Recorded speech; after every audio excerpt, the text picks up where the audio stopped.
Lição 8. Quem é esse aí? Escola Bíblica Dominical. Nossa lição: a Bíblia e a ciência. Vamos dar início a mais uma escolinha dominical. Então vamos lá fechar os olhinhos. Senhor poderoso Pai, maravilhoso, Deus eterno, Deus de paz, queremos te agradecer, Senhor, por esse privilégio. Senhor, de mais uma vez estarmos aqui reunidos, Pai, para ouvir a Tua palavra. Senhor, abra nossa mente, nosso coração, que a Tua palavra possa ficar guardada. Senhor, queremos te pedir perdão por nossos pecados, nossas falhas, nossas fraquezas.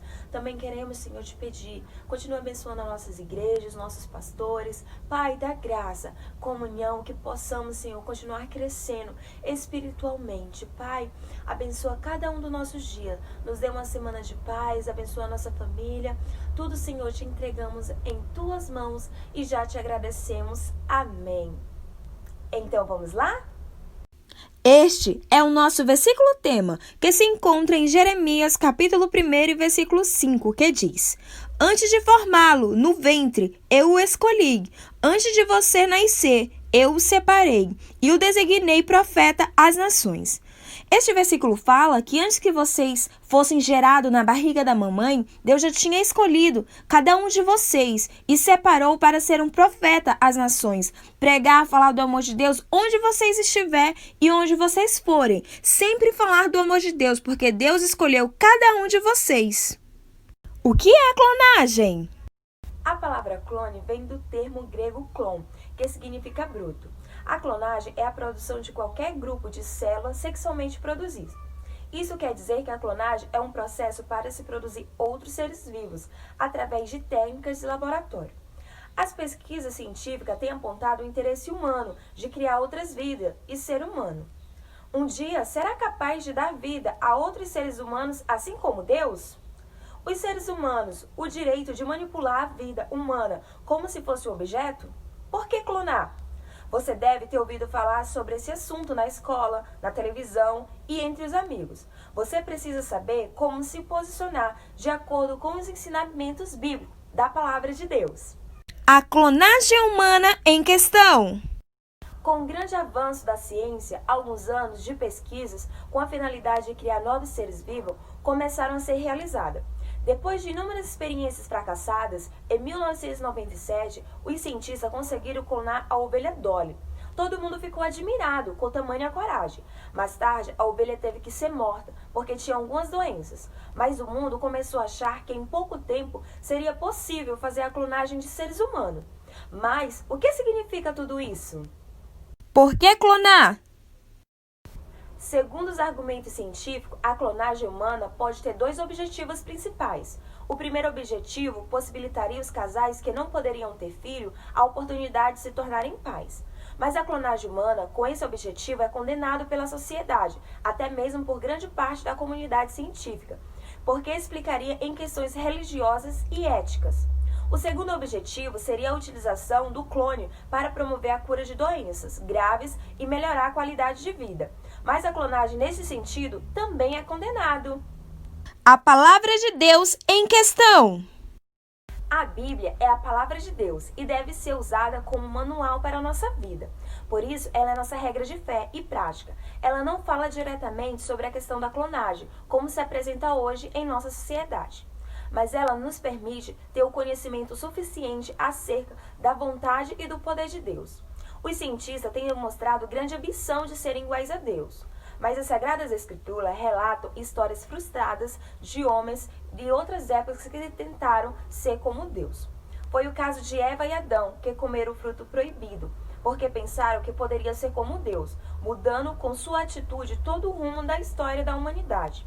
A Torre de Babel, construída por vaidade para tocar o céu, que acarretou na confusão de línguas. A estátua do rei Nabucodonosor, que queria ser adorado pelos seus súditos, mas ficou louco e terminou seus dias pastando como animal.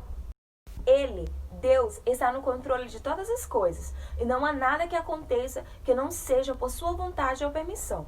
De forma bastante clara, vemos isso em Isaías, capítulo 44, do versículo 6 ao 8, que diz assim: Assim diz o Senhor, Rei de Israel e seu Redentor: O Senhor dos Exércitos, eu sou o primeiro, eu sou o último, e fora de mim não há Deus.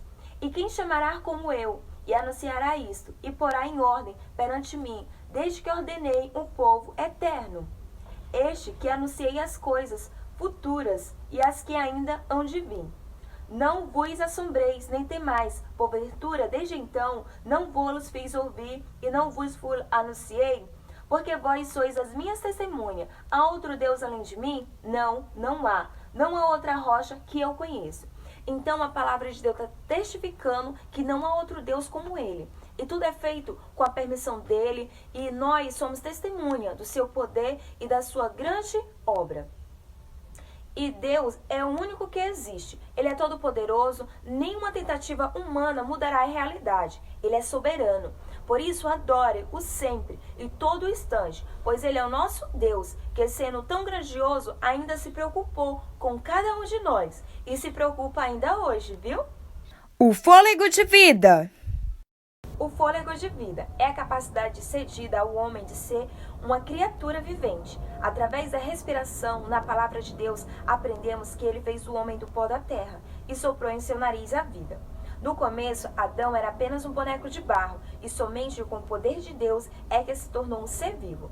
Deus fez o homem à sua imagem e semelhança. Vamos ver em Gênesis capítulo 1, versículo 26 a 27, que diz: E disse Deus, façamos o homem à nossa imagem, conforme a nossa semelhança. Domine sobre os peixes do mar, sobre as aves do céu e sobre o gado, sobre toda a terra e sobre todo réptil que se move sobre a terra. E criou Deus o homem, à sua imagem. A imagem de Deus o criou, macho e fêmea os criou. E também vamos ver em 1 Samuel, capítulo 2 e versículo 6, que diz assim: O Senhor é o que tira a vida e a faz descer a sepultura, faz tornar e subir dela. Então, está escrito que a vida é um dom de Deus e que só Ele tem o direito de dar ou retirá-la. Os cientistas pensam que um dia poderão criar a vida, mas estão enganados, porque só Deus pode fazer isso. Nem mesmo a clonagem possibilitaria esses seres humanos de criar vida, pois para realizar a clonagem é necessário uma célula de vida. E quem seria capaz de criá-la? Enquanto os cientistas acham que podem ser como Deus, criando outro ser humano, a partir de uma célula já com vida, Deus criou o homem do pó da terra. Portanto, o homem nunca será como Deus e jamais terá a capacidade de dar fôlego de vida a alguém.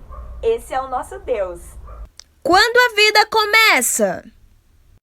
Por meio da palavra de Deus e até mesmo da ciência, sabemos que a vida começa na barriga da mãe.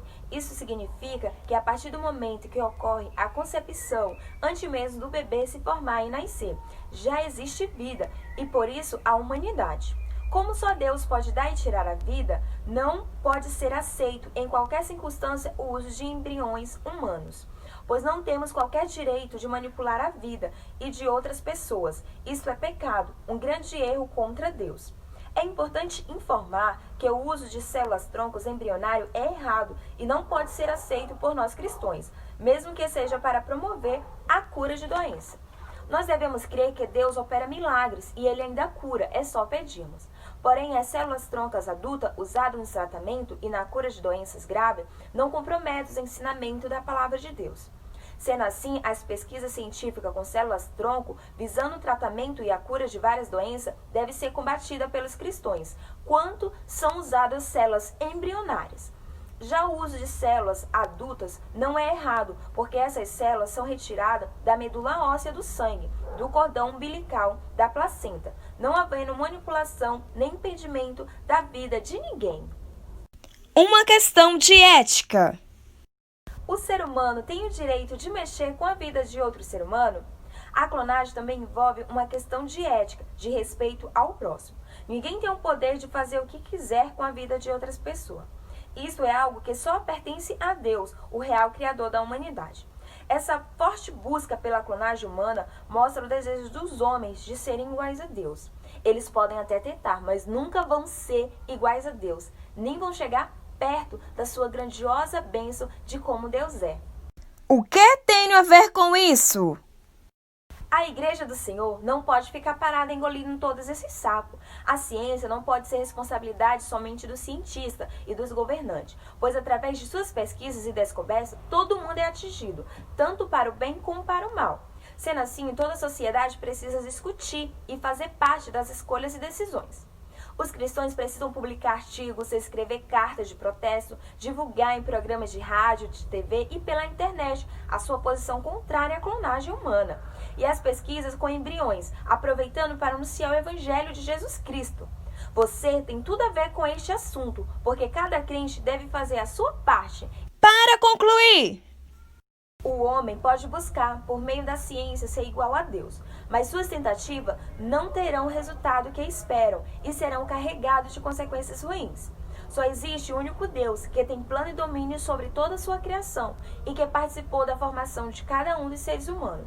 Só Ele é capaz de dar e tirar a vida. Você não deve ter medo de discutir essas questões. Pelo contrário, elas são importantes para você conhecer ainda mais sobre a grandeza do nosso Deus e aprender como se posicionar diante das pessoas que estão sempre querendo negar a existência e o poder dele. Porque Deus é muito poderoso, vai além da imaginação de qualquer ser humano. Então nós temos que ser sempre grato e defender a grandeza, o poder e o amor de Deus. Essa foi a nossa aula de hoje. Espero que vocês tenham gostado, tá bom? E se há alguma dúvida, eu vou ter o enorme prazer de responder, tá bom? Beijos, até a próxima. Tchau!